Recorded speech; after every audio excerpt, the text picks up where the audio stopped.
фестивал озмуни ҷумҳуриявии телевизионии эҷодиёти халқ Андалеб 2023 дар навоҳии Вахшу Кушониён ҷамъбаст гардид. Фестивал озмуни мазкур ки бо мақсади намоиш додани дастовардҳои ҳунариву фарҳангии истиқлолияти давлатӣ ва ҳунарҳои мардумӣ роҳандозӣ гардидааст, дар сатҳи баланди ташкилию эҷодӣ дар ноҳияҳои мазкур гузаронида шуд.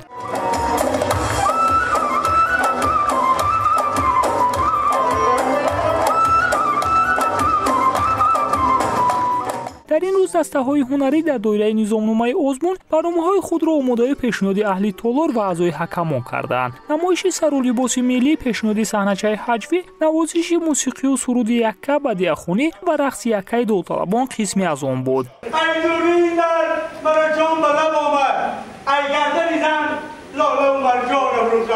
фестивал озмуни ҷумҳуриявии телевизионии эҷодиёти халқ Андалеб 2023 дар шаҳру ноҳияҳои вилояти Хатлон баргузор гашта истодааст.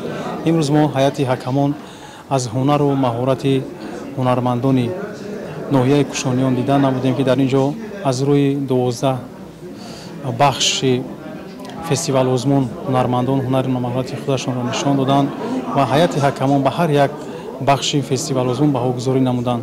дар ҷанбасти фестивал озмун ҳунармандони ноҳияи Кушониён сазовори 114 хол гардиданд. дастаҳои ҳарду ноҳия ҳам бо тайёрии хуб вориди толор гашта барои рохат гирифтан ба даври дигари фестивал озмуни Андалеб 2023 талош меварзиданд. мавзӯи асосии барномаҳои омодаи пешниҳод гашта низ дар ин рӯз тарғиби арзишу мероси пурғановати фарҳанги миллӣ, истиқлолият, ваҳдату ягонагӣ ва дӯстии халқҳои Тоҷикистонро ташкил медод.